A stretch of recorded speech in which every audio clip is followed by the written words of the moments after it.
میں موزم صاحب آپ کی طرف آتی ہوں. جیسے ہم حضرت خدیجہ کی سیرت پر بات کر رہے ہیں, ہم بچپن میں اسلامیات کی کتاب میں ان کے مضامین بھی, ان پر جو سوال جواب ہوتے تھے وہ بھی پڑھتے تھے, مگر ان کی زندگی کی کچھ واقعات میں چاہوں گی ہائی لائٹ کریں, اور اسپیشلی آج کی جو خواتین ہیں اور جو ورکنگ ویمنز ہیں وہ بھی تو ایک کام کرنے والی خاتون تھی نا, ان کے لیے ان کی حیات طیبہ سے کیا میسج ہے؟ جی بہت شکریہ. جس طرح علامہ صاحب نے ماشاءاللہ بہت احسن انداز میں ان کی زندگی کو ہائی لائٹ کیا, تو اس میں گزارش یہ ہے کہ اتنی بڑی شخصیت کہ جن کو یہ کریڈٹ حاصل ہے کہ اسلام کی سب سے پہلی نمائندہ, یعنی اس دین پر آج جس پہ کروڑوں نہیں اربوں انسان اس وقت جس پہ کاربند ہیں, اس میں جس کو اولین حیثیت حاصل ہے وہ سیدہ خدیجہ رضی اللہ عنہا ہے. تو میں یہ سمجھتا ہوں کہ اتنا بڑا کریڈٹ ہے, بلکہ ایک حدیث کے تناظر میں دیکھا جائے تو جو شخص کسی کام کی ابتدا کرتا ہے نا, اس کے پیچھے جتنے چلنے والے ہیں وہ سب ان کا اجر بھی سمیٹتا ہے. تو اس اعتبار سے دیکھیں تو ان کی شخصیت میں بہت بڑی نظر آئے گی. لیکن میں یہ سمجھتا ہوں کہ ان کی شخصیت کو کسی ایک دن تک محدود نہیں کرنا چاہیے. ان کی زندگی ہمارے لیے ہر لمحہ ہر دن ہمارے لیے مشعل راہ ہے, بالعموم ساری امت کے لیے اور خاص طور پر ہماری خواتین کے لیے. اس میں بطور ماں ان کا رول بڑا خوبصورت ہے, بطور زوجہ ان کا رول بہت خوبصورت ہے, پھر بطور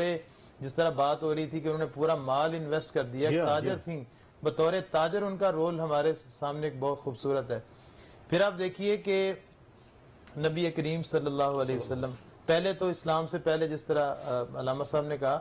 ان کے لیے ایک لقب معروف تھا طاہرہ, یعنی پاکیزہ عورت, جن کے کردار کے حوالے سے کوئی تصور بھی نہیں کر سکتا تھا. حالانکہ جو خاتون ٹریڈنگ کرتی ہے, جو معاشرے کے اندر جس کا اٹھنا بیٹھنا ہے, بات چیت کرنا ہے, اس کے بارے میں ایک یہ تصور ہونا کہ یہ طاہرہ عورت ہے. اور پھر ان کے جب نبی کریم صلی اللہ علیہ وسلم کے ساتھ عقد کی بات ہوئی تو پھر پورے مکے نے, کیونکہ آپ صلی اللہ علیہ وسلم کا کردار بھی جو ہے نا وہ بے مثال تھا, تو پورا مکہ جو ہے وہ اس بات میں متفق نظر آیا کہ واقعتاً یہی دو شخصیات تھیں جن کا آپس میں عقد بنتا تھا. اس کے بعد یہ جو ہے نا جب وحی کا آغاز ہوا تو ہم دیکھتے ہیں کہ غار حرا سے واپس آئے تو آپ صلی اللہ علیہ وسلم پر جو کیفیت تھی, کیونکہ یہ ایک بہت ایک سسپینسو سا انداز تھا, فرشتے نے آگے یہ نہیں بتایا کہ میں جبرائیل ہوں اور وحی آ گئی ہے, ٹھیک ہے, تو نبی کریم صلی اللہ علیہ وسلم اس پریشانی میں گھر آتے ہیں اور کہتے ہیں زملونی, مجھے جو ہے نا کمبل اڑا دو.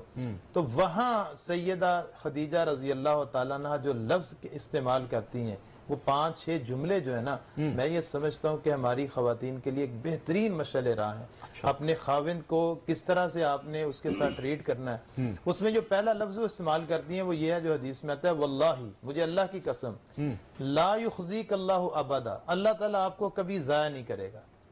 آپ نے کبھی پریشان نہیں ہونا, کیونکہ آپ جیسی شخصیت جو ہے نا وہ کبھی اس کو نقصان ہونے والا نہیں ہے, اللہ آپ کو ضائع نہیں کرے گا.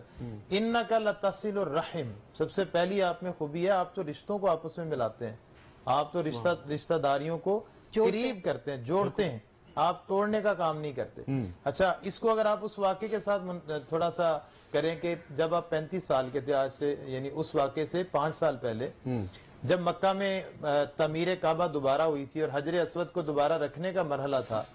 تو اس وقت پورے مکے کے اندر خون خرابہ ہونے والا تھا. اس وقت جو ڈیسیژن کیا اور پورے مکے کو خون سے بچایا, وہ نبی کریم صلی اللہ علیہ وسلم کا ایک فیصلہ تھا کہ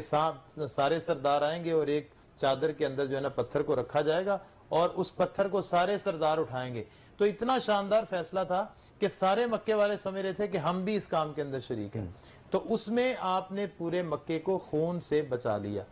تو اس میں وہ سیدہ عائشہ آپ کو, سیدہ خدیجہ رضی اللہ عنہا نبی کریم صلی اللہ علیہ وسلم کو تسلی دیتی ہوئی نظر آتی ہیں کہ آپ غریبوں کا بوجھ اٹھاتے ہیں, آپ لوگوں کی مدد کرتے ہیں, آپ لوگوں کا قرض اتارتے ہیں,